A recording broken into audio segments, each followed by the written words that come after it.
The following podcast is brought to you by CDKOffers.com. Use offer code BrokenSilicon for 25% off Windows codes and Die Shrink for 3% off all other codes. Links in the description, and I will say more later. But for now, let's get to the show.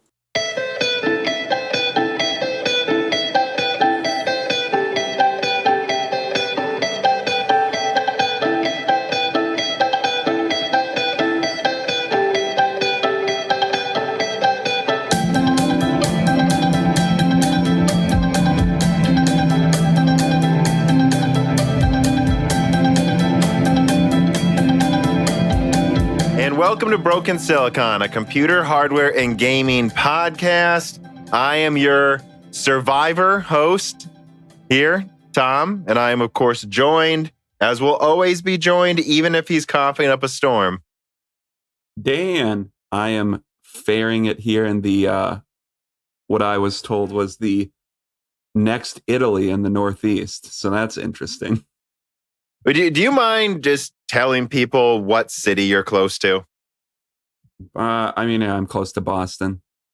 Dan, I think we got to stop pretending it's going to give away any anonymity if we say you're in the Boston area. But Dan, the researcher up in Boston, how's it been going? Have you gone out in the past couple of days? I am actually kind of curious to compare the level of activity on the streets where you are compared to me. I don't really see any fewer people at work right now. I'm guessing next week there's going to be a lot fewer people though. Yeah, in Peoria here, it's hard to say. There's still plenty of people driving around. I still see people walking dogs when it's sunny, maybe less than normal to a certain extent. Hey, Tom here, just jumping in. I do want to point out that this was recorded literally hours before Illinois and most major states started shutting down just about everything. To be clear, what you're about to hear is a day before everything finally grinded to a halt. Yeah, all restaurants and bars are closed in Illinois. So, I don't know. I'm leaving this in, though, because it's interesting. Starting to snow pretty hard today. Just got done walking the doggo out in the woods. So, I don't know. I don't see that much of a decrease. All the restaurants are still open next to me. I don't see really any retailers being closed at all. I work in a campus where it's near a hospital, and I have to be, just being here, you have to have some proximity to patients. So it's probably for the best that we avoid exposing the entire workforce to it. I guess let us move on. So I do have to bring this up too, since we're on the subject of this podcast.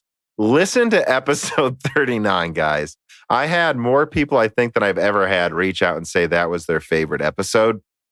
And it was an interview with someone who was a witness to antitrust cases against Intel and basically walked me through how their operation of stealing IP. It was pretty incredible. So if you haven't listened to that yet, let me plug it. And it's funny too. I've noticed in my podcast, and almost also, by the way, in the comments of any podcast I've ever listened to, there's always a few oblivious people that go, "Don't talk over each other." And it's funny. Someone said, "Tom, stop talking over him." And the guest, Mike Brazzoni, actually responded to him himself and said he wasn't talking over me. So I do have to plug his name. Great name, Mike Brazzoni. Brazzoni. Yeah, I know. So I just want to point that out. Anytime people have brought that up, I've responded, dude, Cortex literally said he enjoyed the entire thing. It's always, and half the time it's just in all caps. "Don't talk over your guest or you'll never get another one." And it's like, I can assure you I'm going to get more people. I'm not going to announce who the next guest is because it's pretty big. But it went to, let's say last episode went so well. Him and his friends were so impressed with the editing that I've been connected to more people. Let us move on. So Sad Hunk writes him and he says, "Read Dan's plan to become a big boy PhD man. As someone with a somewhat similar background, I'm a biochemist. It's something I wish him the best of luck in. I've met a lot of professors that are absolutely inspirational in how passionate they are about what they do. But seeing how much of their lives they dedicate towards that career can honestly be intimidating. crossing my fingers that he gets the placement he wants. There were other people that reached out and wished you well too, Dan. This is the one I picked.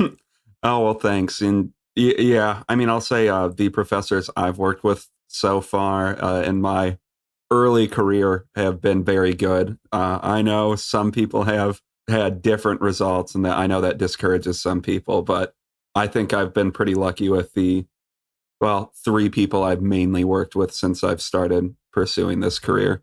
Yeah. Well, let us move on. Really start getting into the nitty gritty. Another reader correction here.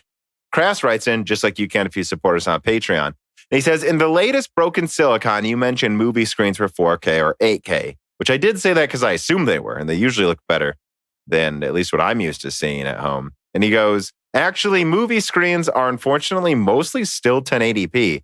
The actual resolution oftentimes is 2048 by 1080, which of course stretched. Well, I guess it's not. Well, that's barely stretched. Yeah, my mistake. He goes, the bitrate is high though, 250 mbit. A single movie takes 300 gigabytes and is mostly distributed from studios on portable hard drives, now increasingly over the internet though. This high bitrate, low compression makes up a lot for the lack of resolution. 4K on YouTube Netflix is like 25 mbit. Meanwhile, well, it isn't really, by the way. Netflix will use more than that if they can. That's just what they recommend for 4K, for them to be able to send any version of 4K streaming. But yeah, all streaming is compressed though, pretty much. I mean, it just has to be. Yeah, it's incredibly compressed. It's definitely getting better, and I would say some streaming services look substantially better than others. Like, I legitimately think Amazon might actually look the best. And Netflix often looks good, but it is very, very dependent on the show. Obviously, it depends what they were shot with. But I have noticed even some 4K shows look much worse on Netflix than others. And some of them look really good. And then, of course, you have Hulu, which looks pretty okay, but isn't above 1080p.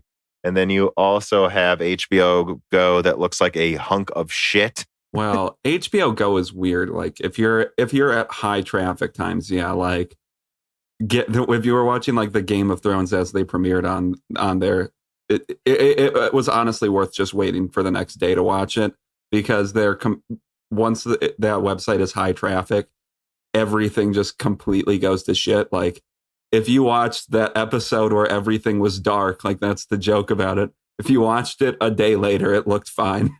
It was all just compression. So hopefully Game of Thrones will come to Netflix at some point, so then I can just stream it with that.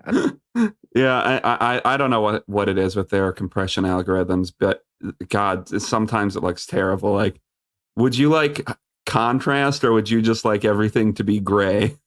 Because I think and it's like just blocky grayness. It's like, it honestly looks like one time I overclocked my 144 hertz monitor, like to the level where it would still refresh that fast, but it was clearly getting artifacts, and the sky was like all blocky in Battlefield 4. This is when I was still using, I think, a 390X. And yeah, it looked like that, except that's how it always looks on the sky in HBO Go. But I guess, yeah, he goes on, about 60% of US screens are still 2K, worse in developing countries, and distributing of 4K files hasn't quite caught up, even where screens are 4K, because the file size is a terabyte, which I did hear that the uncompressed file size, it would be about a terabyte.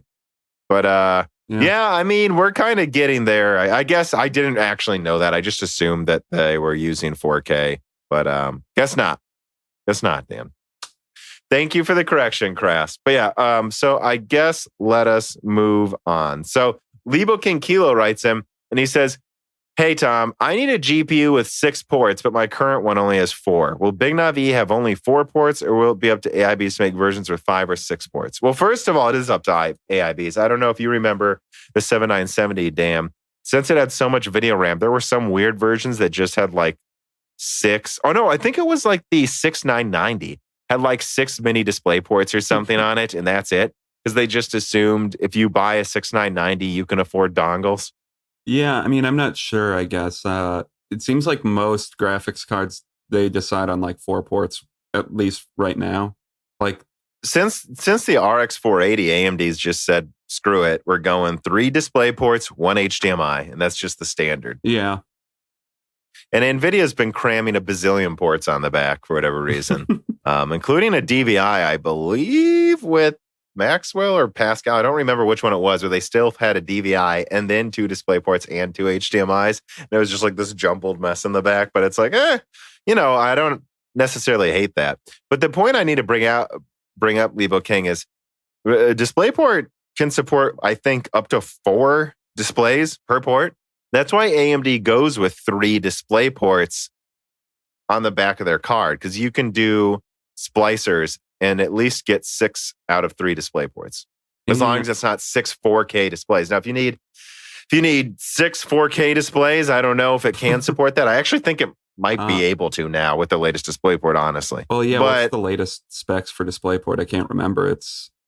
What is it? It's like up to... it does 4K 120, right? So you should be able to do 4K 60 times 2 with each of those display ports. So, that's what I would say, Lebo King. Just get a dongle that splits it into 2 displays. I've never actually done that with any of my cards because I've never needed more than like 5 displays. And they've often had, like back in the 7970 days, they had 2 mini display ports, an HDMI and a DVI, I think.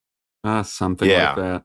But we appreciate the question. I hope we answered it well. Fatboy Diesel also writes in and he says, assuming the biggest Navi GPU has 16 gigabytes of HBM2E or more, would you bet 100 Bitcoin? No. Bitcoins? He puts Bitcoins. He's not sure if it's plural. Actually, you're right. You were right, Fatboy Diesel. You would say 100 Bitcoin. You would not say Bitcoins.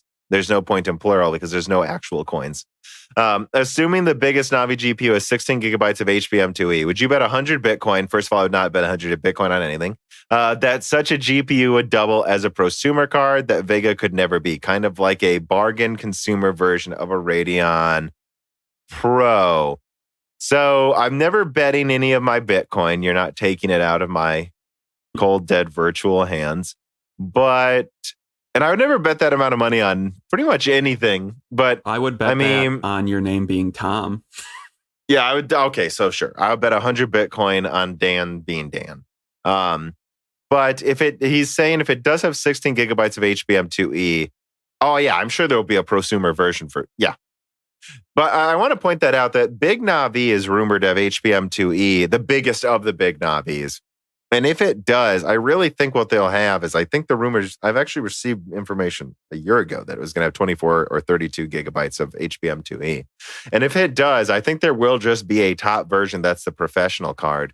And I think there will be like a Titan-like competitor that's slightly cut down for 1,500. And then I think they will have one salvaged version. Maybe this is the one where they put GDR6 on it instead, that they give to you for like $700. Like that's kind of what I'm expecting, because this does sound like a really big, expensive card. And again, the market dictates the prices. And right now the market has said, we would like to pay more money. We would like to pay $1,200 for a high-end card, not $600.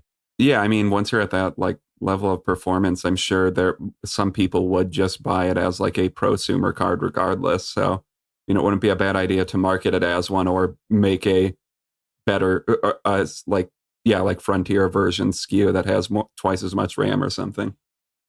Like I've long thought that they probably should have charged $1,000 for the Radeon 7. I mean, it really was a professional card. It uses professional drivers, and you can use the professional drivers with it. And yeah, it launched for what, $750, right? Or $700.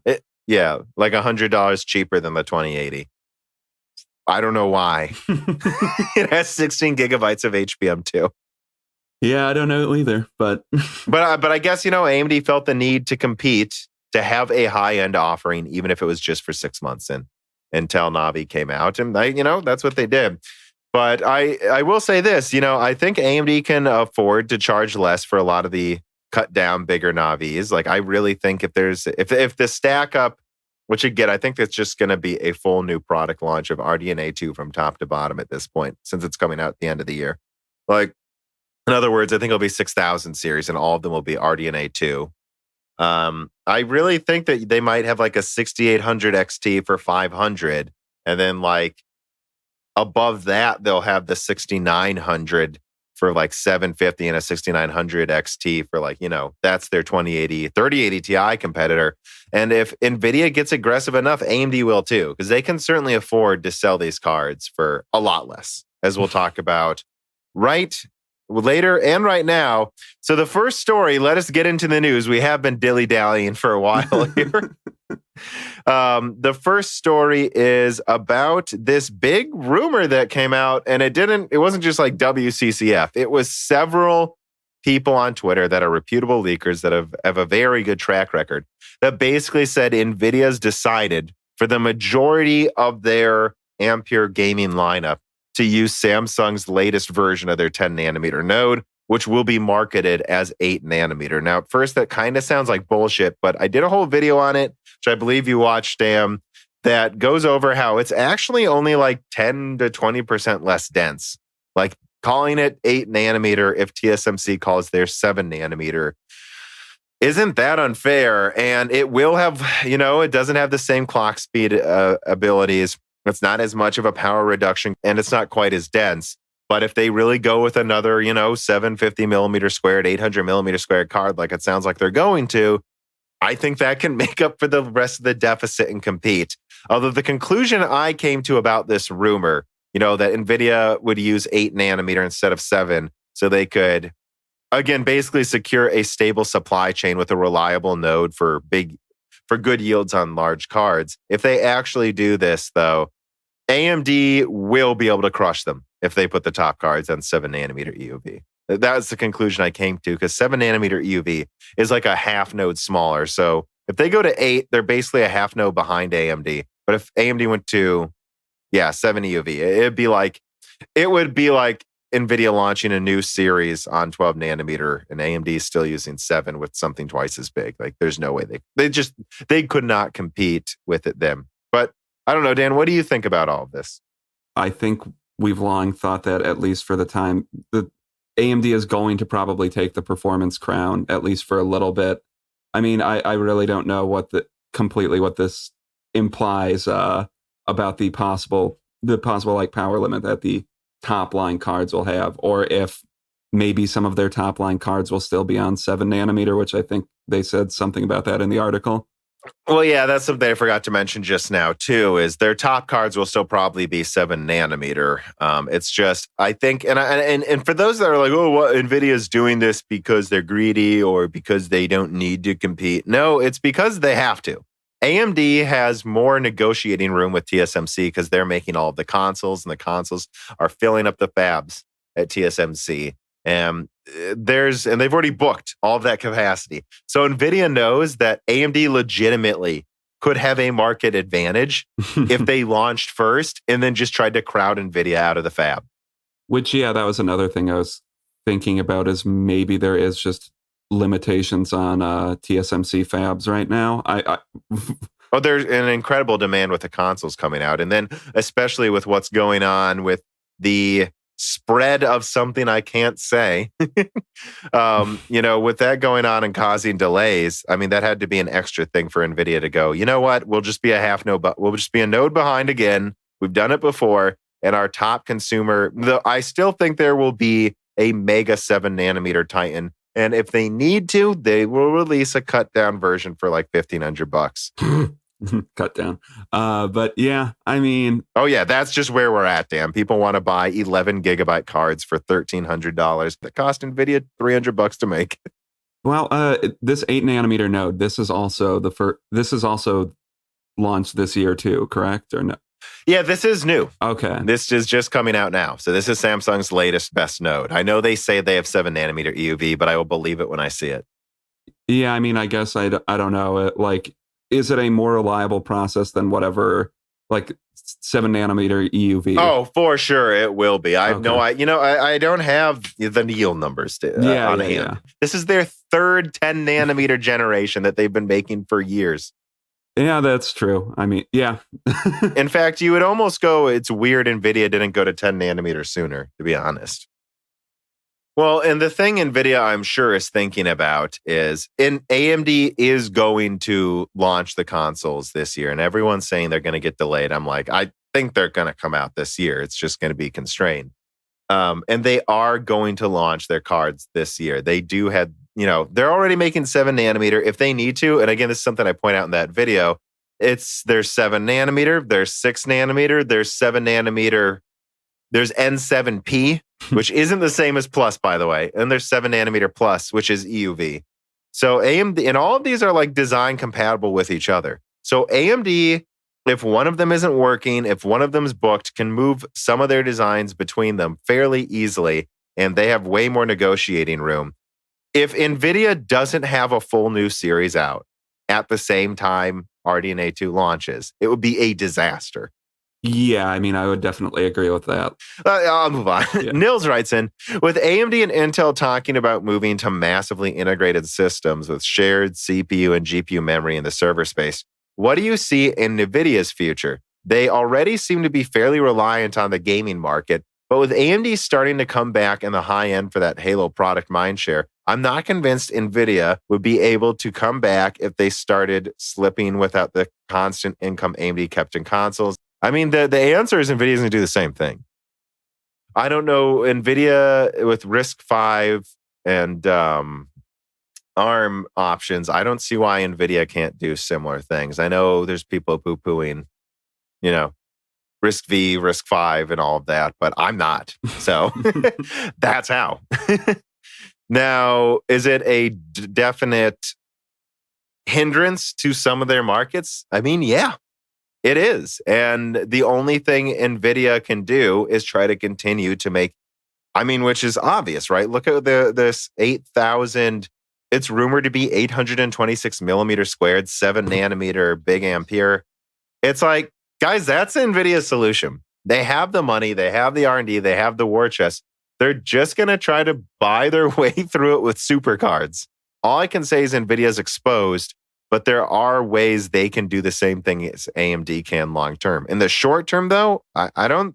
Well, yeah. Yeah, I mean, AMD is exposed. AMD is making a ton of money right now, and I suspect that they're definitely going to be the market leader in CPUs, and with GPUs, I would expect they will be this year, unless something happens with RDNA 2.0. Yeah, I don't know. Long term, Nvidia will probably figure out something, though. They still have a lot of money. Yeah. Headshot 5606 writes in, and he says, when do y'all think AMD will truly take the workstation prosumer crown back in graphics? Well, when was the last time they had it? I don't know. Fermi was pretty good. I am honestly not an expert in the history of the prosumer cards. I wasn't sure if you were or not. What I can honestly say is that they had some really, really good Fire Pros with the 290X iterations. I think they had 8 gigabyte and maybe even 16 gigabyte versions of the 290X that actually did win some contracts. And that is when they had a performance crown as well. So when do I think they can take it back? Now.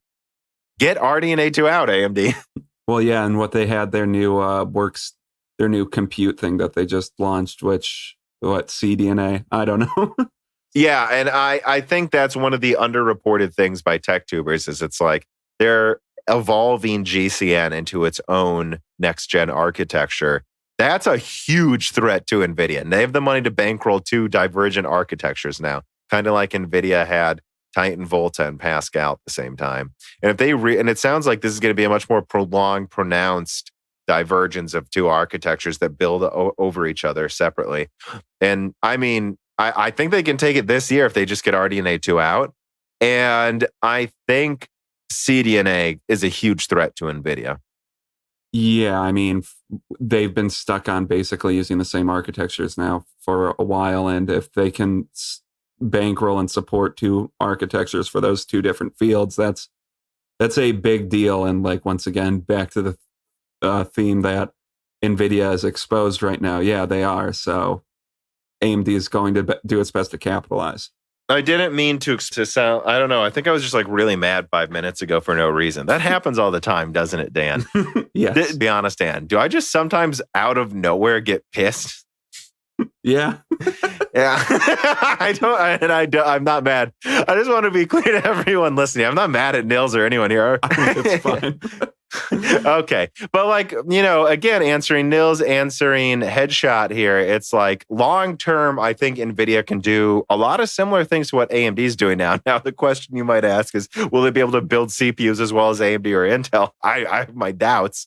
But then again, they've done some pretty incredible things. And Nvidia has some really smart, really well-paid people. So I don't know. But short term, they are very exposed, but they also sound like they have some mega cards coming up. But and there's been a lot of rumors. I have no real contacts at Nvidia, nothing like what I have at Intel, let's put it that way. But there are these little rumblings you'll get here and there of people who work with people at Nvidia, and they're scared about RDNA too. Arcturus, like an 128 compute unit card coming from AMD. Yeah. Like that's scary for them. Okay, and Essen writes in, and they writes, I bet you $20 that neither Zen 3 nor Zen 4 for consumers will offer four-way hyperthreading. So first of all, I need to preface this. I guess, I check reader mail like, I don't know, a few days before we're going to start recording, and that's when I throw it in next to the stories I put together and the notes I wanted to talk about that I've compiled over the 2 weeks for these episodes. And it was before AMD's Financial Analyst Day. This person sends me, hey, do you want to do the bet now? And I'm like, what bet? I haven't checked the reader mail yet. And he goes, I think AMD may announce more information about Zen 3. So you want to do the hyperthreading bet now? And I'm like, why would I think that it has four-way SMT? Haven't I done several conversations in the past 6 months where I said, I know it won't? Then I mean Zen 4. And I said, I'm not betting that either. I wouldn't have ever bet it.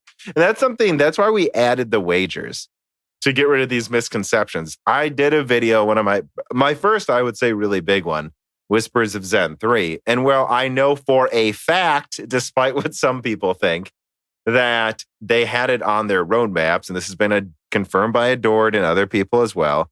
It was removed.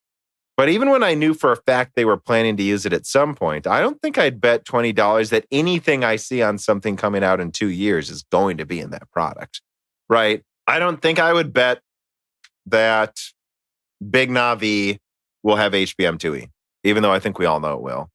And that's way more definite than hyperthreading ever was.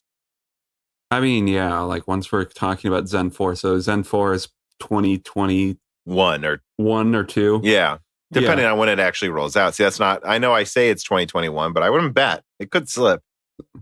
So, like, that's already a long ways out. The SMT 4 thing that we've talked about a lot, that was the thing that we knew that they were potentially working on, and they had it in their roadmaps, but it's been clear that for one reason or another, that's not what they're going to continue pursuing, at least for right now. I wouldn't bet Zen 4 will have it. My guess would be that it's not going to have it. If I had to Zen 4 or the other. I guess I've been thinking about this too. And, I know Cortex said, and he doubted it would ever come out. And then he said, well, maybe it will actually, because I think he finally got the roadmaps that showed they were working on it. What I would say is, what we know is they were initially testing it in some version of the Zen 3 architecture, and they decided to not roll it out. So that's somewhere in a lab.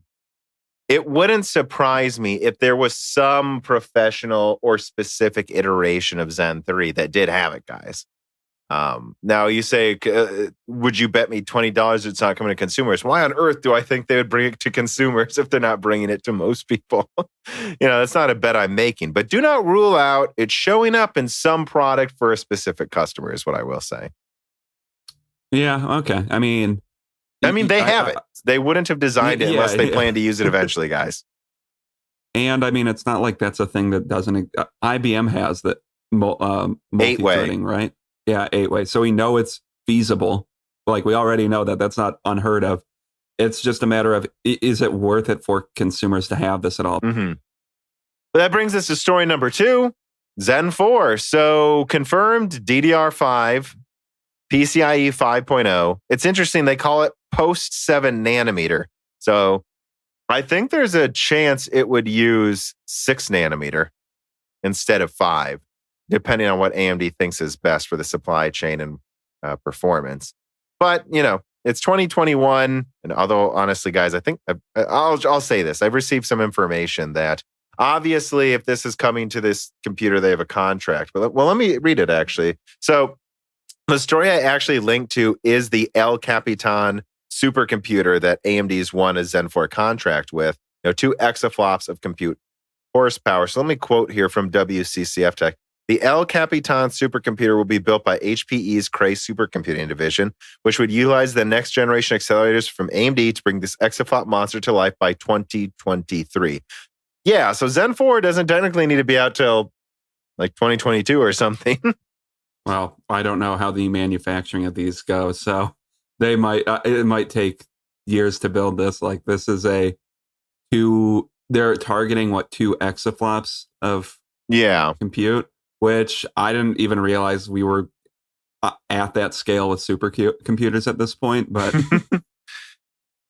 yeah, I guess we know it's probably coming within the next. Well, it has to come out within 18 to 24 months, I guess. Yeah, something like that.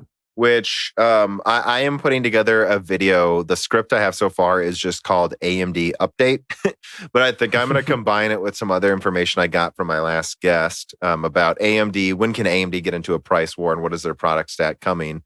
But I'll say this right now. There is a good chance, guys, Zen 3 is mostly delayed a bit.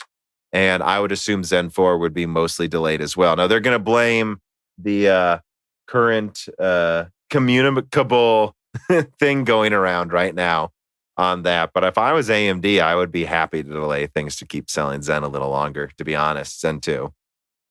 I mean, Zen and Zen 1. and Zen Plus. Yeah. Oh, yeah, you're right. Zen Plus. But yeah, I mean, they can keep making money off of these relatively old pieces of technology. Why wouldn't they milk it a little longer if they're able to? Especially, again, like Nvidia going to 8 nanometer. Why wouldn't they do it if there's any chance it could be like there could be a disruption in trying to launch it early, or in Nvidia's case, on a newer node with more capacity problems? Why take the risk when it's not necessary to compete? So, yeah. But let us move on. Guitar Guy 515 says, multi-part question. Is 3D stacking coming with Zen 4 or Zen 5? How is it expected to be implemented? Will L3 cache be placed atop the cores? Possibly. Will something akin to our actual HBM is above the I/O die? So I don't know the best way to organize it. But do I think 3D stacking is coming with Zen 3? I think 2.5D might be. And I wouldn't be, again, surprised if certain Zen 3 products for the first time did 3D stacking, kind of like Sunny Cove cores for the first time are being used in, what is it? Not Foveros, it's Foveros Tech. Well, everyone knows what the hell it is. That 5-core tiny chip the size of like a dime. Like the Intel's still not 3D stacking most of their stuff. So I think Zen 3 might be the first one where they experiment with it a bit. And I think Zen 4 will do it more, but I don't know that there's going to be anything until Zen 5 where most things are. And there's still going to be plenty of products that aren't 3D stacked, right? You don't always need the 3D stack. There's going to be a lot of kinks they need to work out with heat, concentration, and just the cost of these interposers and attaching things together with the fabric. So I wouldn't say, is 3D stacking coming with Zen 4? It could come with some product in Zen 3, but I don't think it's going to be like the standard in every product for a while. I mean, yeah, I don't know. I guess like you said with heat, because the major problem with 3D stacking, I assume, is they can't uniformly pull off heat. Based on you can layer it though, and there's methods of layering it where the ones that produce the most heat are at the top. There's also other solutions I've seen where they kind of effectively 3D print copper heat pipes through the layers. So yeah. I think we've talked about that. But that stuff's expensive, and I know it looks great on paper, and it is great. It's fantastic on paper. It looks super cool in a PowerPoint. But make it, and then we'll start talking. Make it, and don't charge me 3 times more money for it. Yeah. All right. Blokes writes in, and he says, "God damn it, Tom! It's not an $80 1600. It's basically a 2600. You know what, Blokes? Calm the fuck down." You want to fight? Yeah, Blokes. I'm going to challenge you to push-ups with Biden. I like when kids that's going to be. I like when kids sitting on my lap.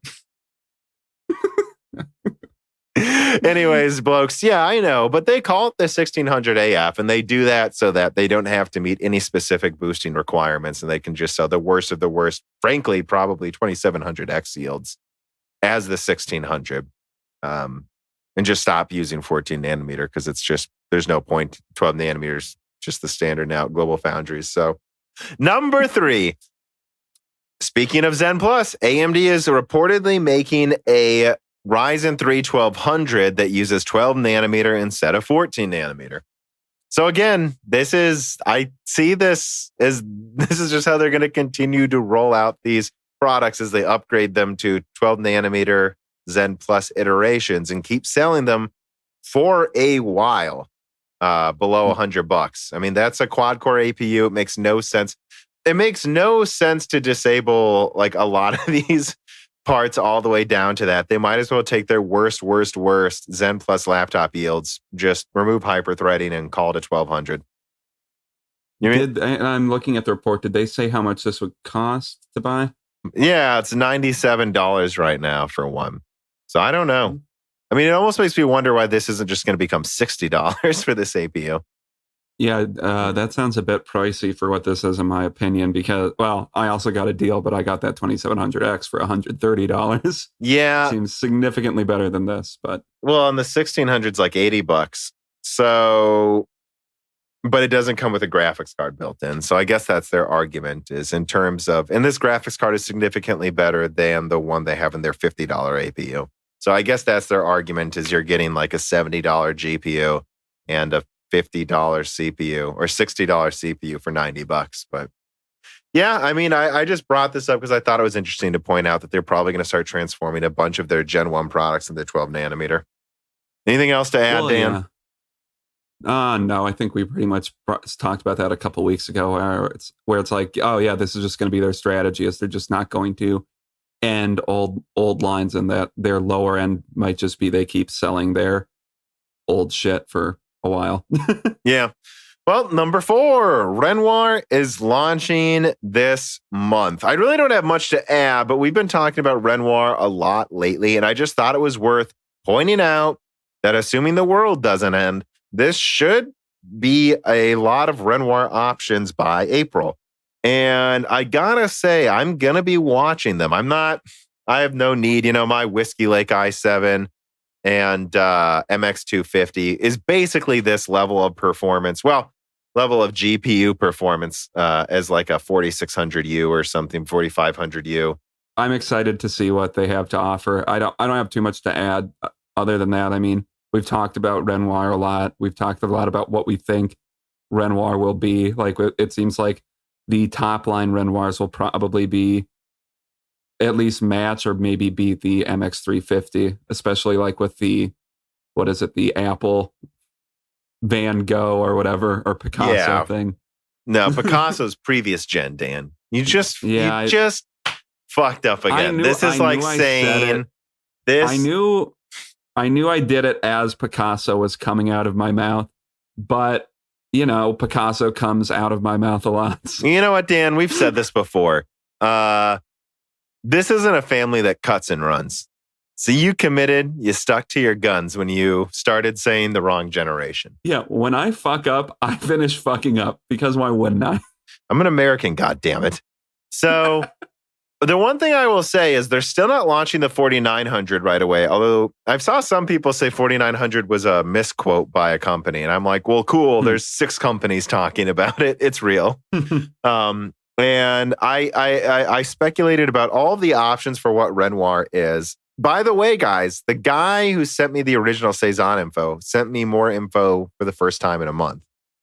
My update to that Cezanne stuff was from other sources. And it was a little vague, but he says, yeah, that Cezanne thing I talked about, that's for laptops, by the way. And Tom from the future jumping in again. It's now public that the 4900 series from Renoir is indeed just the full 8 CUs. sustaining higher graphics clocks. You know, it does get you to about a PS4's level of performance like suspected, despite not having any more than 8 CUs. But I wanted to interject here and add that as well. Me and Dan basically came to the conclusion that we think that it's just 8 CUs anyways, that there's no hidden compute units. But now I know for sure. So again, this is an annoying episode of big updates right when we finished recording, but there it is. So, I mean, that would lead me to think that it would make more sense that this is just the top yield 8 CU that they're calling the 4900H, and they're clocking them like 20% faster or something, or at least hopefully 20% faster. Yeah, and I saw a new leak come out about Renoir that had the 4800U. I think it was matching the 25 watt version of the MX250, which seemed a little weak to me compared to other leaks. But everything we're basically seeing is the 7 CU through 8 CU models will at least match or beat the 2500 MX250 and the MX330, and that the 25 watt MX350 that takes up substantially more room and it uses 25 watts in addition to the CPU in the system, basically doubling the amount of energy your laptop uses. That solution is likely to lose to a best bin to 8 CU one. And that places the top Renoir just short of like an RX, just short of probably an RX 460, which means it should be just about where the PS4 base is, which is insane in a 15 watt 8 core APU, in my opinion. Yeah, so you're not going to be gaming on ultra, but low, medium, probably. Yeah, and I mean, I would say this is going to very comfortably game 900p, 60 frames, medium or something, depending on the AAA game. And if you have a laptop, all you need is this APU. And I'm telling you, a 150 millimeter squared, 7 nanometers, actually pretty mature now, guys. It's like, I think it's like to 95% yields. It's mature. You throwing that into a laptop, I think at first there will be a price premium. They're going to want to put this in around $1,000 laptops because it is the best performance. But come back to school season, I think Renoir laptops could easily, even the ones with the highest end APU, could be in like 13-inch laptops like the one I have and cost like $700 with good components. Carbon Cry writes in and he says, would you bet $50 that the Zen 2 desktop APU will not be Renoir, but a different die? Maybe. That brings us to story number 5. Renoir desktop is coming, apparently, according to a leak. According to this leak, it looked like there was something similar to the 4700U in performance, but a Renoir leak came out on a desktop board, I believe, and it got 4700U performance, but it was using 2133 megahertz RAM. So that's not really surprising that it could underperform a bit. And it was on a B550 board, and we'll get to that in a second. Yeah, I don't know. I think this is really interesting to think of Renoir coming to desktop. That's something I've been wondering about. Like, well, wait a second, though. Is this just going to be placed next to the I/O die that they already have? Is it going to have its own custom little I/O die they put next to it? I kind of think that might be. Or does it need one? I don't know. What do you think, Dan?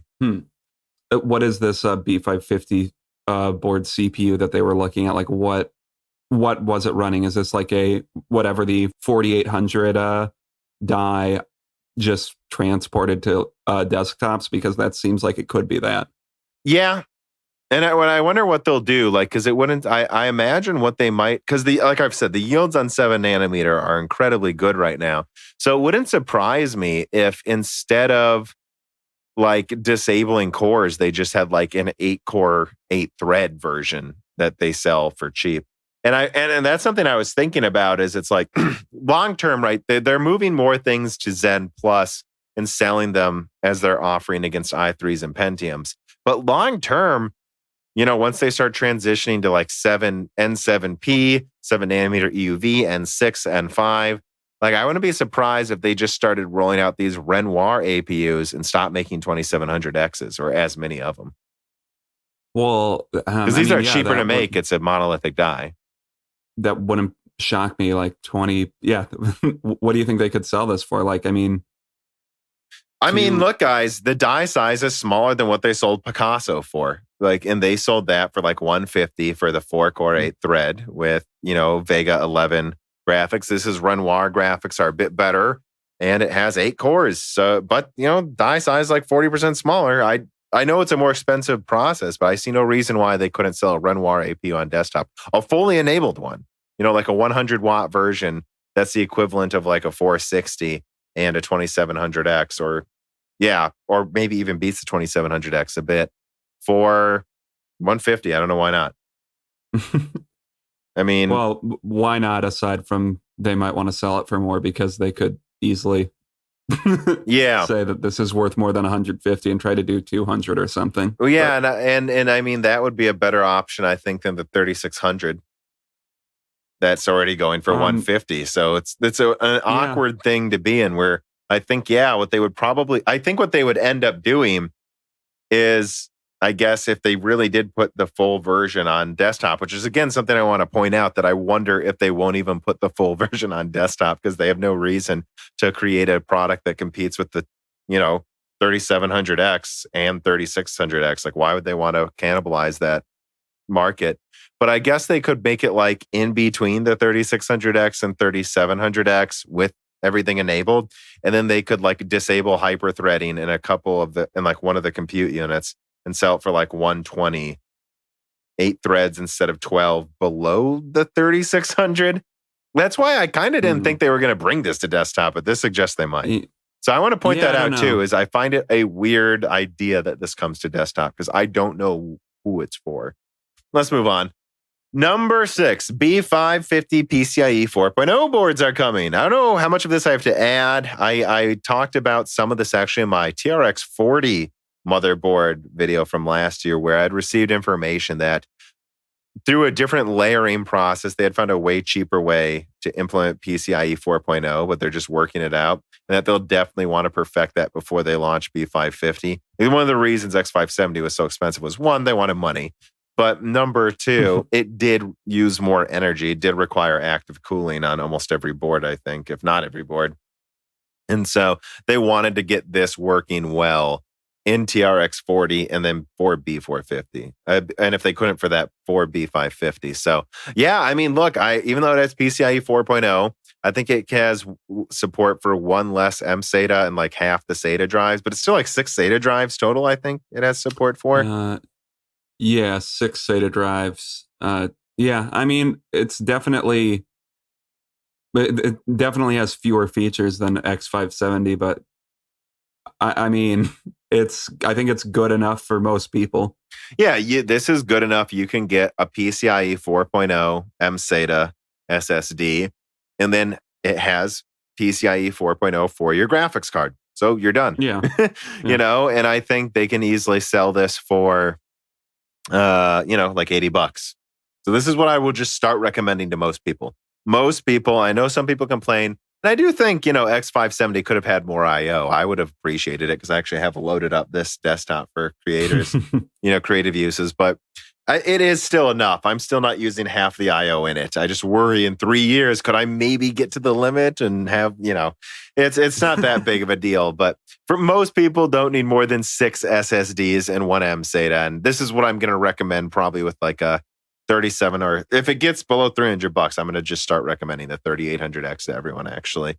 So there's no need for an X570 board anymore once this comes out for most people.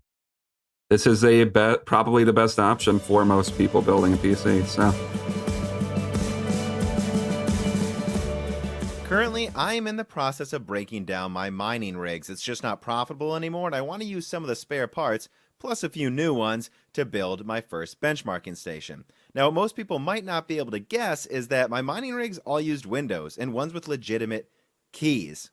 But getting those legitimate keys was a hassle. I was forced to scour eBay and be discerning in making sure that the people selling those $10 Windows keys weren't a scam. And sometimes the keys didn't work and I had to fight for my money back. But you don't have to if you go to CDK Offers. Go to cdkoffers.com and use the promotional code BrokenSilicon to get 25% off an already cheap list price of Windows 10 Professional. Then all you do is click on your email account, go to user center, and then my purchase orders to get the code. Just use this code with a normal download of Windows 10 Professional from Microsoft's website. All right, links in the description.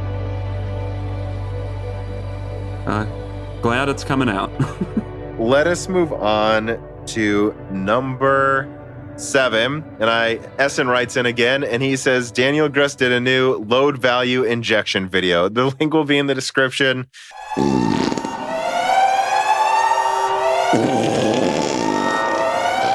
Definitely this video based on Inception. That's what it was. Oh.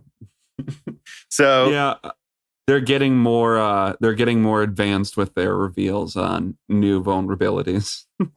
yeah, so I to be honest, I haven't had time to study it that much. And this is story number 7 as well. Load value injection. It sounds pretty bad, actually. And this is what we're starting to see a lot now. It's a lot of new Intel security vulnerabilities that seem to use multiple of the previous ones to make an unfixable vulnerability. This one can be patched, I guess, but it looks like it might legitimately have an across-the-board 10% performance hit. And again, I bring it up because it matters, guys. These do affect everyone. It is a lawsuit liability for Microsoft. Microsoft will put this in Windows updates. And we know how annoying Microsoft is about making you get Windows updates. So these people, again, if you're a gamer and you say this doesn't affect you, it's going to. It affected my 6700K. And some of these vulnerabilities, I don't know if it's this one specifically, are getting scary enough to where it's like, no, they can just run a JavaScript in a browser and steal all your information. Guys, this is bad. And what I found was really funny is I think it was TechSpot's article said, oddly enough, this doesn't affect Ice Lake CPUs. I'm like, oddly enough, they're built on 10 nanometer. Of course it doesn't. All of these vulnerabilities are because it's the same architecture for 5 years. Yeah. That's where this is coming from. And it's basically the same architecture since Sandy Bridge. Ice Lake is a new architecture. It is 18% higher IPC. It is on a new process that has fundamental changes to how things are done. That's why you can't use the same security vulnerabilities. So all I know is a server engineer hasn't given me the full briefing on how bad this one is, but it sounds bad. It sounds like an unavoidable performance loss for most people if you have an Intel processor. It'd be funny, actually, if they benchmark this, because that would put the 9900K firmly below pretty much everything now. But I don't know what to say, guys. Don't buy Intel's 14 nanometer products. I just don't know how many times we have to bring it up. Well, then, let us move on to number 8. New Tiger Lake NUCs are coming out soon. And I am also a Tiger Lake hype channel, as people have noticed. I don't really expect to spend that much time on story number 8. But I think Tiger Lake, I've been told it could have up to a 10% IPC increase over Ice Lake, which would firmly put it around 30% higher IPC than Skylake, even with just 4 cores. If you can put a dedicated graphics card, there's going to be some games where this could be a killer gaming quad core. And I've also brought up this article because I've heard rumors Intel saw Renoir and is adding 2 cores to Tiger Lake. Oh, interesting. So that's why it has 6 cores. It doesn't say it does. Oh, but okay. Don't rule out some version of Tiger Lake launching right after the quad core model that has 6 cores.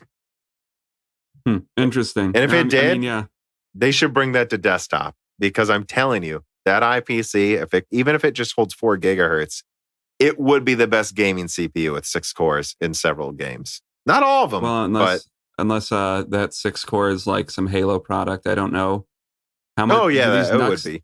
Do these NUCs tend to sell well? I really don't know. They're usually around $1,000. They're usually interesting oddities where you get to test Ice Lake on desktop or something, and that's what I know them for. There's been a few in the past, with Broadwell. Broadwell was definitely the most interesting ones because that took so long to come to desktop. You could basically test a Crystal Well Broadwell with integrated super graphics before ever getting to test it with the CPU you have. Dan does have a Broadwell CPU, i7. Well, it is in my apartment. I'm not using it. But. No, you have upgraded. But let us move on to number 9. Alder Lake. So this was actually maybe the biggest story we have to talk about.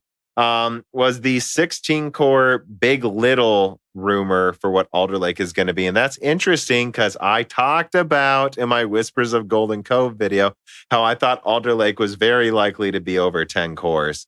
And that they could easily do multiple dies with it. And that was actually something hinted to me is they're looking at a multiple die approach. A big.Little approach would be interesting. And I guess what that would mean here is they might go with, I guess, I don't know, maybe 6 cores. I guess I don't know, but I think the rumor was 8 cores of Golden Cove. So I guess what it would probably be is 8 cores with hyperthreading that are Golden Cove, and then 8 Atom cores in the background with no hyperthreading. So it'd be a 24-thread Frankenstein CPU. What do you think about this news? I mean, I think it's interesting. Let us say it's a rumor too. We're not confirming. It's a rumor. Yeah, and I don't know if they're going for that design philosophy, like you said, with Atom cores, or if when they say big.Little, they just mean it could be its own thing. Who knows? Like 8 master cores that are higher powered, and then 8 lower powered cores. Which I don't know what they mean by lower powered exactly. Maybe they mean Atom, Dan. That's what I said. Okay. I mean, it's definitely interesting. I like Frankenstein things though. Well, what I find so weird is how many people in the comments, I don't know if you looked, were just like shitting on this. Like they had to. Like, I don't understand. Like, do you guys not get it? Golden Cove may have 50% higher IPC than Skylake. And again, for the people that say 50%, this guy's an idiot. Skylake came out in 2015. Okay? 1.1 times 1.1. If they only increased IPC by 10% per year, which is what they would have wanted to do if they didn't stall, that would be above 50. Yeah. Like we should be expecting Intel to get there. And Ice Lake is already 18% higher. So just multiply it by 10% 2 more times, 1.1 2 more times. And that's just, Sunny Cove to Willow Cove to Golden Cove. That's all we're talking about, guys. If they can get that with 8 cores with hyperthreading, that's going to be a master gaming chip. And then I don't know why anyone's like, oh, then these shitty cores in the background. It's like, why do I need more than 8 Atom cores handling my background tasks? I mean, yeah, and it's like you can speak to this. So generally, when you're doing a lot of shit with your computer, like how many cores is it using right now? Well, I am doing a lot of shit right now. Let me look. So if I bring up Task Manager, it's using how many cores are threads, right? It's using like 10 cores, 10 threads right now, but like 1, 2, 3, 4, 5, 6, 7. It's like using 8 or 9 cores right now. So you really don't need, and this is with, I have a bunch of apps open, recording, multiple channels, a bunch of Chrome tabs open. So that's why that's going on, everybody. None of them are being used that much. I've been told that basically right now, even though everyone doesn't care about Intel Atom, their latest Atom is basically at Ivy Bridge IPC. So, that's a bit below Zen 1. But what does it matter? It's just 8 low-powered cores that just handle all the background tasks and can probably do some rendering at the same time as the other cores in some apps. I don't see the big deal, like why that's not a good idea. Will you need more than the 16 threads that the big cores provide, and maybe just the 8 background threads are running all of the little shit that doesn't need the full attention of a core?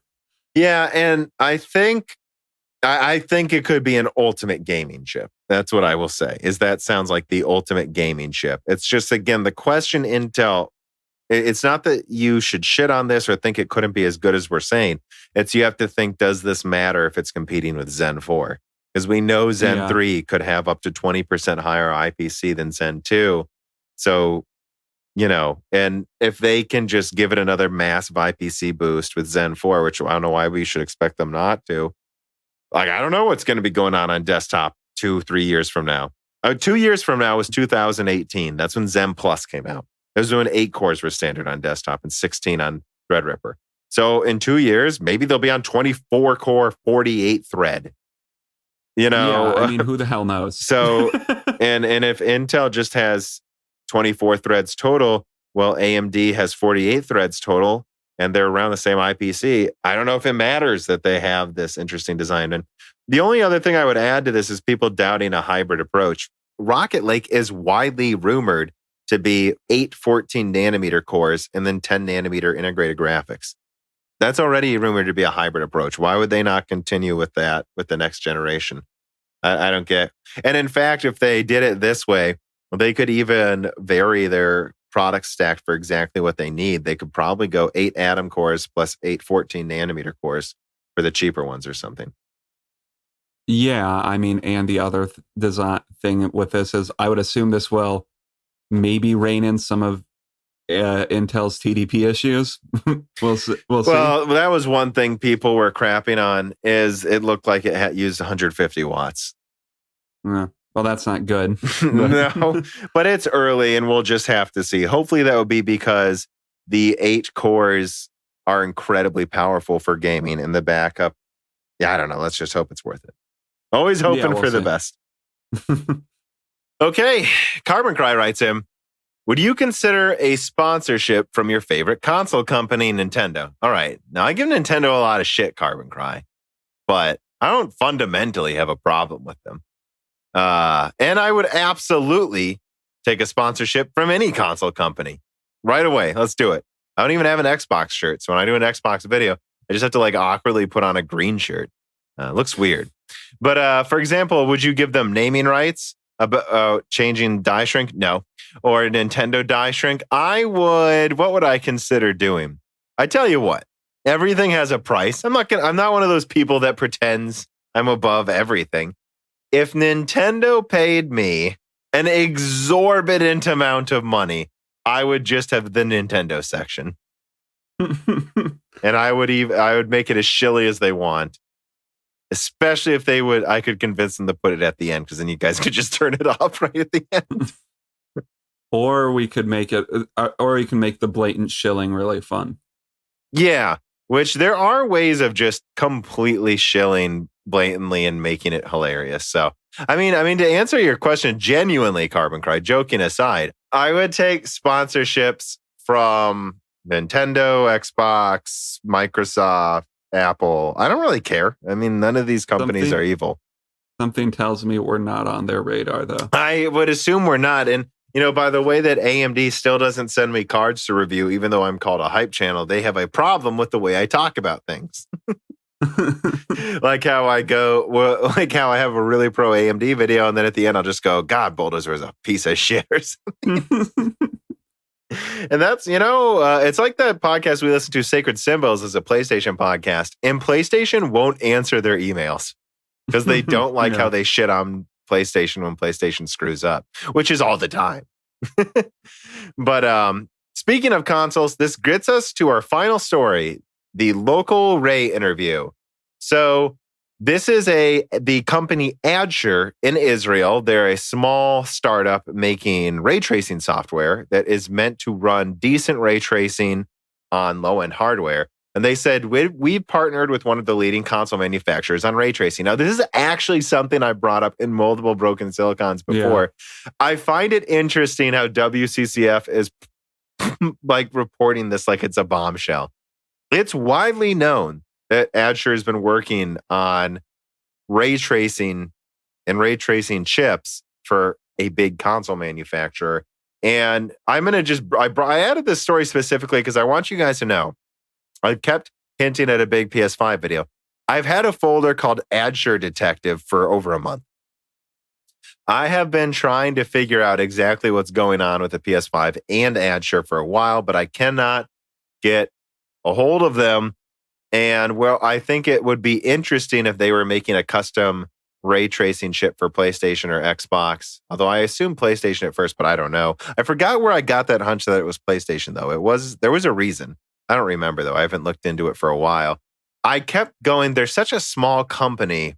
I don't know. But this interview, what I find interesting is them talking about what they're working on.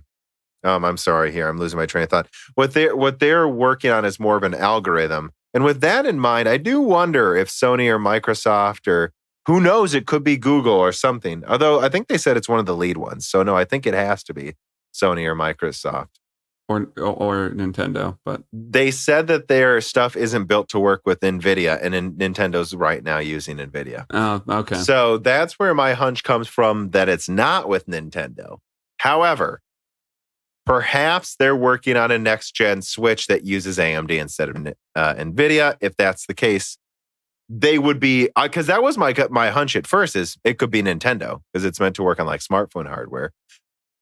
But unless we know that this is for their next gen device, I don't know. And they said it's coming out in something this year.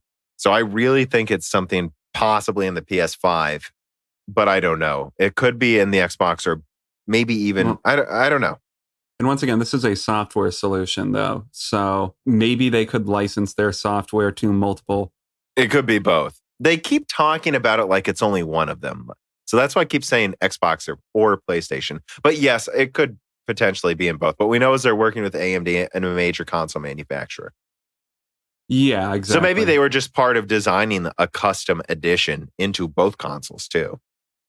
I mean, yeah, we really don't know. It's, I mean, their technology is impressive though, to say the least. So I hope we see it in multiple consoles. Yeah, Dor did a video where I think he talked to them and they go into it, but it's something I've had planned as a large video for a while. I just don't feel like I quite had the level of information to get the video out. So I did want to talk about it in this episode to make sure I get out there that I've been watching this for a while. I just don't feel comfortable making a video yet, but do not be surprised if the consoles both have some version of RDNA 2.0 ray tracing hardware, but they're also implementing a special algorithm and tweaks from a specific company like AdSure to make it even better than what we've seen in anything else since, like to make it more efficient with that hardware. I think it's something worth watching. It's really interesting. I wouldn't be surprised if there really isn't much in the way of leaks with this company because they're very small. Like I think they said they only have 25 engineers on their team right now. Yeah, so I guess maybe. They have cool tech. I've seen some of their ray tracing demos. It seems pretty impressive. So if they could get that software in there running, that would be great. I think the demo that for all of it's impressive for what the hardware it runs on, which is tablets. The one that I still find the most impressive is an augmented reality one they show. They have dancing stormtroopers. All they do is they hold up, a tablet, and the tablet's front-facing camera is looking at a table. And if you look at the tablet, it's in real time generating dancing stormtroopers with real-time ray tracing projected on them. And what that tells you is they didn't need to program anything specific. What the software they've designed can just look at a scene and put ray tracing where it needs it. And that's what I find so fascinating is if they added ray tracing to the consoles and you didn't need a program for it, they just had a ASIC in there that's analyzing the game and adding a small amount of ray tracing on everything for free without the developers having to waste their time, which is supposed to be the point of ray tracing anyways. Yeah, and the only problem I have with maybe that... And what if they could add it to last gen games? That would be that would be such an insane deal if like you put in like a PS4 or Xbox One game and then now it has ray tracing and they didn't have to program for it. Even if it was shitty ray tracing, it would still be insane. But yeah, and it's just with like... The fact is that you still can't do all of your lighting using ray tracing, so you still need to use rasterization. So I do wonder how much, if it really makes it any easier at all, or if it just makes it a add-on that I would. It's just an add-on right now. But if they don't have to program for it, then that's nice. If it's just like a $20 chip they put in there. Yeah, that's true. And the only other thing that would worry me about it is if it were like gimmicky, maybe like how PhysX always was. All right. Well, we have a reader mail here from I Love You, Len and Jim, which is one of my best friends who just named himself the name of my parents. So I have to say I love my parents. Very funny, Brock. He says, honestly, how much do you think the current struggles could delay the PS5 and Xbox? And I talked to him about this personally. I mean, my thing is, how much do I think it could delay the PS5 and Xbox? I don't know, months, if it's way worse than we expect. There's a good chance we're overreacting right now on purpose, which is good that we're doing that. And just so that if we get it under control by summer, we're like, well, we made it through it. It's good. But if it's really bad, yeah, it could. The consoles could be delayed to next year. But I've long said I don't think so. I think, well, the Xbox is definitely design complete. I believe the PS5 is about design complete by now. They just don't want to talk about it because it doesn't benefit them at all. Which let me touch on that too. Like, well, no, let me finish this thought. But so I think they're both design complete. I think with that in mind, they might just use N7P. They might not even use N7 Plus. And there's no reason they can't get some of them out in December. But I do think that we should all expect, like I've noticed this at work, Dan, that there's just a slowdown right now, that no one's responding as often. Even with my customers I've been calling, like Caterpillar and stuff, like they're not responding as often as they did a month ago. People are worried. They're slowed down. Things are being disrupted, but nothing's grinding to a halt. So I just expect 1 month delays. It just wouldn't surprise me if these came out like very end of November or December. And instead of launching with like 5 million units in the first year, they launch with like 500,000. Like that's what I expect. Yeah, I mean, I think there's a chance they might not get delayed though. There's a chance it might just be November with 5 million. But if there is one, I expect supply constraints and like 1 month delays. Yeah, I would agree with that. I mean, I guess unless something happens, like I don't know the city where they're mainly being manufactured in. If the city that they're being manufactured in is... Well, they're using TSMC, who's, Taiwan, and they're handling things. But yeah, you're right. I don't know which foundry. They're being made in Taiwan, maybe, but that doesn't mean they're being assembled in Taiwan. That means components are being assembled. Yeah, they wouldn't be assembled in Taiwan, and the supply chain's all over the place. You're right. I would expect that the city that they're manufactured, or one of the cities where a lot of the parts are manufactured in, gets hit really hard by it. And if that happens, I don't know. Then it could be maybe several month delays. But and this is probably unlikely.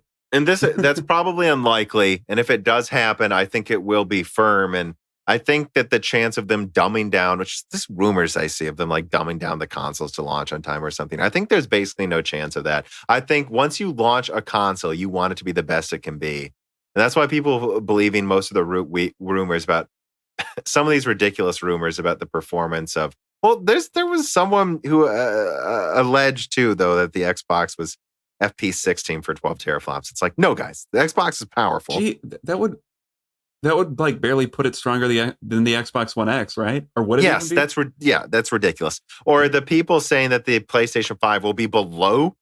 I've seen people say below 9 teraflops. There's no fucking way.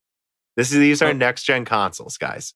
And I just want to add something quick. So you said people are saying that they might be dumbing it down in response, so making a less powerful console in response. Well, most of those rumors were for the PlayStation. It's like, no, they know they have to get it right at launch. And they have the past, like, whatever amount of times. Like, they're going to. If they need to delay it a few months, they're just going to make it a powerful console. And that goes for both the PlayStation and Xbox. I just want to, like, break down that logic, though, because that fundamentally makes no sense to me. Because so imagine a car has... there's an issue with manufacturing the rims on a car. So they're probably going to put a V4-cylinder engine in there instead of a V6 because of those rim issues, right? Like, what are we talking about? Like, if there's supply line constraints, it doesn't matter if you have a 12 teraflop or a 6 teraflop unit. You just can't assemble the components. Right, but that's like the thing, like, I guess to be specific too, there's been rumors that Sony is having trouble getting some proper heat, I don't know what it was, cooling things to make, because they do want to hit real high clock speeds. And that's both to make backwards compatibility a hardware level feature that works seamlessly, which that's a whole other thing. I don't want to actually get into that too much, but there's some really interesting stuff I'm looking at on the PS5. But like, this idea that they will just launch a weak console is hilarious. It's like, if they know they need to beef up the specs, they will. Hey, Tom here, jumping in again, hopefully for the final time. One more time, more information came out after we recorded this, and I did want to give you my thoughts quickly. It pretty much doesn't add anything, in my opinion, that's that new. It basically confirms all of the things me and Dan were confident about, except now they're 100% confirmed. Like, for instance, the next Xbox, despite what the moron fanboys on Twitter argued with me about, is not using 7 nanometer EUV. And that's for two reasons, as I've said many times. You're not making millions of consoles at the end of this year during a pandemic on a newer node. You want to use not basic 7 nanometer, but 7 nanometer enhanced. And the second reason they would do that is it's good enough. I mean, this thing is under 400 millimeters squared, and it's fitting 52 compute units, actually at 1.8 gigahertz, and actually at 12.1 teraflops. I was wondering if they rounded up. No, they actually rounded down. So that's just so exciting. I mean, when you consider they're fitting 8 full cores, a 12 teraflop GPU in this dense of a process, and this console is not going to use more than 300 watts total for everything, probably not more than 250 watts. RDNA 2.0 is going to be insanely efficient. I would not doubt that desktop RDNA 2 can hit over 2 gigahertz. It makes me wonder if those rumors of the 2 gigahertz plus PS5 are true as well. Yeah, this is exciting. The people were wrong. This is, getting up there close to 2080 Ti bandwidth, and it will allow upgradable storage. Let's see what else is in here. I don't want to dwell too long here, guys. I guess the final tidbits I'll add on my thoughts on this Xbox is I like that they mentioned 120 hertz a few times, thus to me suggesting that my hunch that they would legitimately run some games on Xbox Series X with a 120 hertz toggle option for all those people with big screen TVs, which most big screen TVs support 120 hertz now. That's incredible. And additionally, they did drop a hint about ray tracing performance that I'm guessing most people are going to overlook at first. And to me, I want to do more research. I might do a video on it. It suggests that this thing might have at least, I don't know, 20, 30, 40% better ray tracing performance than the 2080 Ti, while having similar rasterization performance and bandwidth. I mean, yeah, 30%, let's say, better ray tracing performance than a 2080 Ti. If you optimize for the console specifically, that's enough. That's 4K 60 ray traced games. That's just incredible. I'm so excited. I'm sure more stuff will come out about the PlayStation soon as well. But anyways, back to the show. I guess there was one story I removed that I do want to touch on. There was the story that Xbox is winning because they're talking more right now. If we're being honest, that's what they said. It's like, with all of these delays, I don't know. I think Sony might look pretty goddamn smart for not going to E3 and not talking yet. Well, and E3 was canceled. So, well, yeah, now we know E3 was canceled. But so I will say that, is anyone thinking the person talking more is this one who's more ready? It's not necessarily true. And, none of this is going to matter if these don't come out till December. Like, what's the point in talking a lot right now, especially with possible delays and changes in supply chains? Well, yeah. And it's just like, I mean, I've barely heard any stories on like the presidential election in the past week and a half. It's like, sure, Sony's being more quiet, but no one really cares about what these companies are saying right now that much. Right. And all I will say is that whenever they do unveil the PS5, it better be one hell of a perfect reveal. But if it is, no one will care that they were quiet. No one will remember how quiet they were. It'll look like they were quiet out of strength. Yeah, and I'll just say... And if I was Microsoft, I'd start shutting up with how many delays there could be. Like, if they plan on launching in November or October, I think they do want to announce by like May, though. What I've said for a while now, both in loose ends, Unbroken Silicon, I think. If not, I am now. And in a couple of videos, I think Sony is announcing probably May. I think May is, I just get that feeling, May. And so moving on, the last thing to say is the whole thing with what's going on with a spreading thing from Asia that I can't say. We're not censored on Patreon. We did a whole die shrink about it where I consulted chief resident at Mayo Clinic, and Dan's a geneticist as well. And we did our own independent research. So that's all there. That's all there if you want to hear about it. And I guess I'll just go through the quick facts. Have some food. Don't worry about toilet paper. The clinician said, follow the quarantines. They are working. It's about slowing down the amount of cases we get so we can keep up with it and then basically be ready when there is mass outbreaks and then hopefully get a vaccine out before the next winter. And so just listen to the mass testing. That's important. Listen to the quarantines. The economy is going to take a major hit. It's going to continue to be all over the place for the next year, probably. But this isn't the end of the world. It's just going to be a harder year. And get ready for random delays, not uniform ones. Like most people will be working still. Most people can work remote for a month if they need to. The problem is if someone unexpectedly gets sick, how many components go into anything, whether it's a car or a computer. Just expect like most of your deliveries are going to get there on time from Amazon. There might be a week where they don't. You're just going to have to be able to make do. And I think that's what it is this is going to be a very unpredictable year.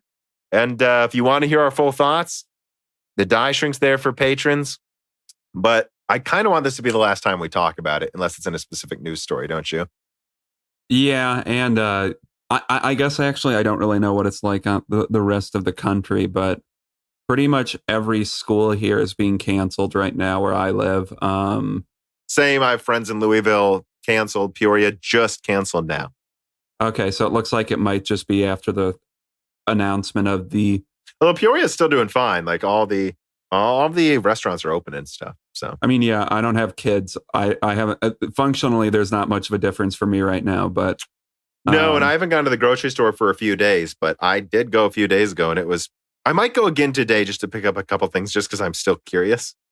Like just to get like a bottle of wine for dinner. Like I am just curious, but so far there hasn't been anything missing. I'm also pretty sure that grocery stores are strategically putting out their stocks. Yeah, they are. I could tell they were with toilet paper a week ago, which was funny. Because it's like, she said that she went to the grocery store and nothing was there. It's like, there was plenty when I was there. 8 hours later. Oh, so you were in the same place. Yeah, I guess so. Yeah, I could tell there was less toilet paper on the shelves than usual, but it was still there. Which again is annoying because what if I do need it? Like, guys, you don't... Like Bill Maher was saying that he was actually out of toilet paper and he's like, I wish I could just go buy some and not have to worry about bread lines blocking me. But yeah, I mean, guys, take it seriously. Be ready for the unexpected, but you should always have bottled water around. You should always have more than a day's worth of toilet paper around.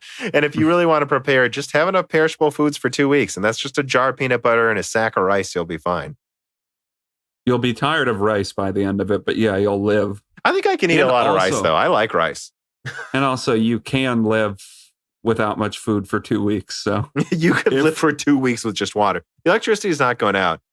Again, here are full thoughts. And I don't want this to turn into the die shrink episode again. Yeah. Listen to the die shrink, but I just wanted to throw out the bare facts, the conclusions we came to from it and say, we're not going to turn into a podcast that only talks about that stuff. I saved this for the end on purpose because it's annoying me how I can't read about anything else right now.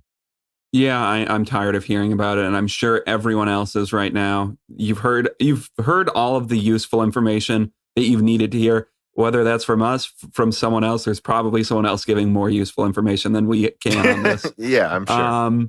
So you've heard everything you need to hear. It's your choice if you're going to heed that advice people are giving you. I'm tired of talking about it. I would rather be doing something else. and that is what we're kind of closing on here.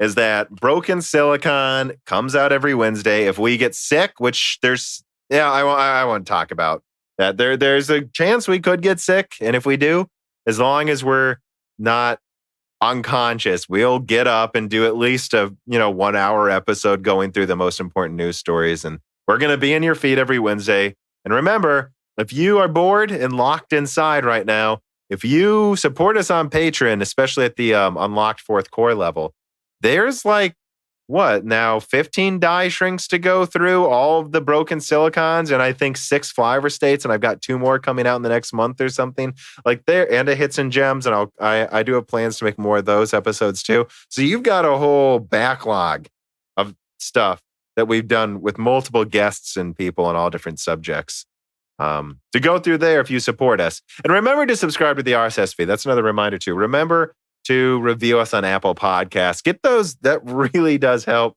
that we're not just on YouTube, that we get people spreading our content in different places. And if you like it, again, support us on Patreon. All right. That's about all I got to say, Dan. Do you have anything else? Yeah. So I guess I'll bring this up quickly at the end. I don't think it's much of a story. Horizon Zero Dawn is coming to PC. Oh, well, you should have brought this up when we were talking about consoles, Dan. I'm sorry. But Horizon Zero Dawn is coming to PC. There were some hot takes. I thought I read an article on Metro .uk that was talking about how this suggests that The Last of Us 2 is going to become. Yeah, I know. I don't have much else to say. If you don't own a PS4, pick up Horizon though.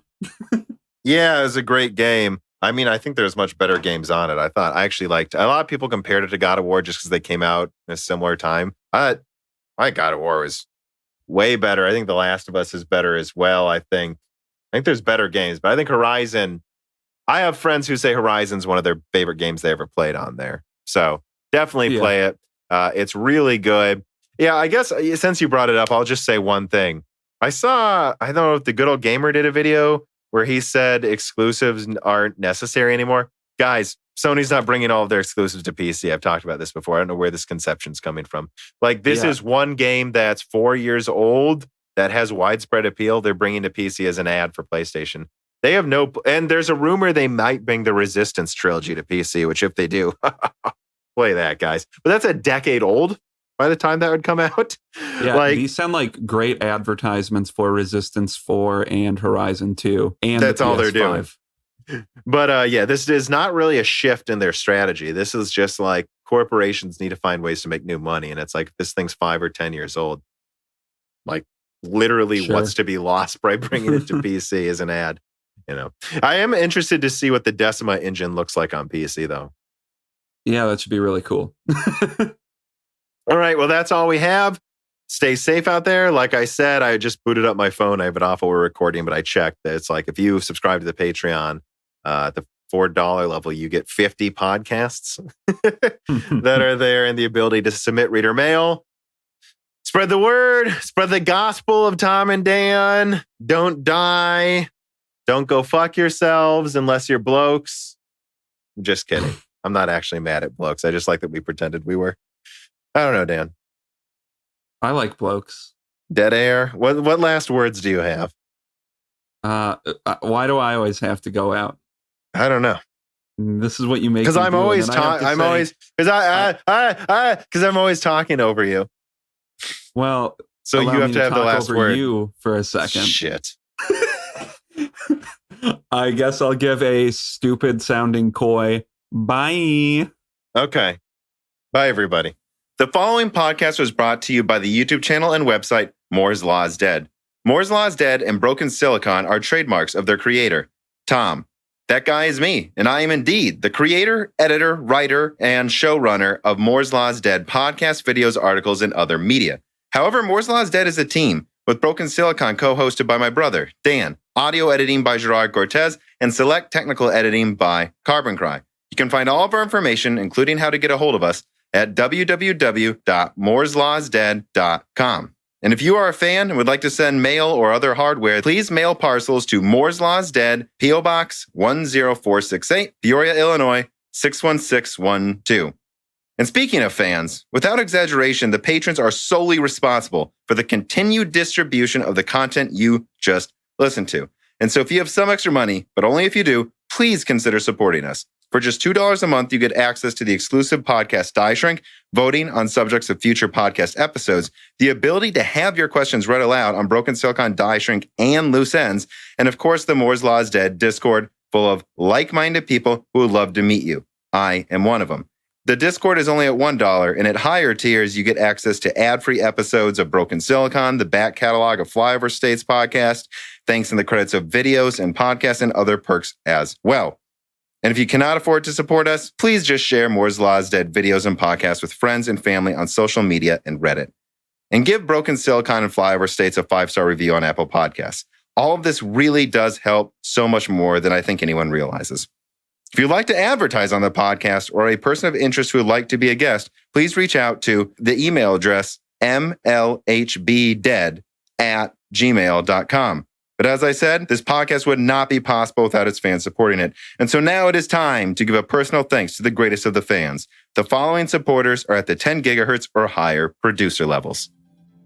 Bootman, Carbon Cry, Dean, Benny Berlin, Justin Yant, Thomas Rupp, I Love You, Lynn and Jim, Bollocks, Jordan Betcher, Muhammad Al-Kawari, Frederick Lau, Primetech TV, Justin Parrish, Zachary Martin, Terrence Herod, Carl Marco, Phil S., Thyristor, The Ninth Dude, Greg Renegar, John Bible, Trizantine, Night Rogue 77, The Mechanical Philosopher, Lebo King Kilo, Fatboy Diesel, Derek Evans, Matthew McMullen, Christoph Novak, Neil X01, Matt Salem, Aaron Close, Sexy, Scott Shope, Sadler, Richter Kohagan, Elethros, Telos, Caden Picknell, Greg T. Wanchek, Jacob Barber, Exoti, Wenny Care Bear, Matthew Lanes, Paul Jones, Jan Rauner, Rubber Ducks, Michael Costa, Allie Robertson, Gordon Lamb, Jonathan, Drita Full, Ethan Dingle, Nick Neasy, Dominic Deward, Harold P. Burrow, Wayne, Sam MacArthur, James Crasta, Hector Santana, and Brad Medlin. And of course, thank you to Sahara for the music.